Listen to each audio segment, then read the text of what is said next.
SGLG. The city government of Digos aims at the 4th consecutive SGLG award. Sana makatulong kayo na makuha namin for the 4th time yung mga assessors natin.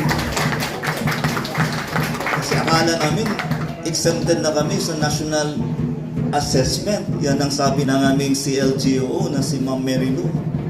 With the passage of the RA 11292 or the SGLG Act, this prestigious award has become stiffer for the LGUs to hurdle and to meet and to pass all 10 governance areas.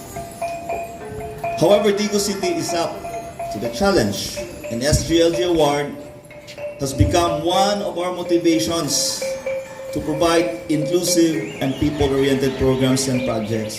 Not only motivations, itong SGLG, ito rin ang tinitingnan namin kung okay ba ang performance ng mga elective at saka appointed Digos City Government public servants.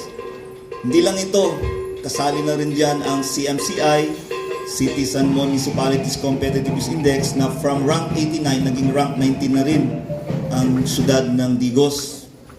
So we belong to the top 20 from the last 20 in 2019, now in 2022, and hopefully we will maintain it.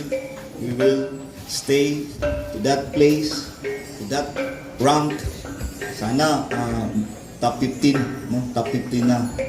Pangatlo, yung resulta ng eleksyon. Itong tatlong performance evaluations, ito ang tinitingnan ng liderato ko kung umuunlad ba ang Digos City, nasiyahan ba, ikinagagalak ba ng mga Digosenyo ang mga ginagawa naming mga proyekto dito sa aming syudad. And again, pinaka-importante, itong SGLG. We in the city government of Digos are very optimistic to pass the 2023 SGLG. As the SGLG continues its progressive features and measures, the city government of Digos will also continue to improve its performance in local administration and service delivery for the benefit of our fellow Digosenyos. Again, maraming salamat. Good luck to each and every one of us. Kung Digosenyos.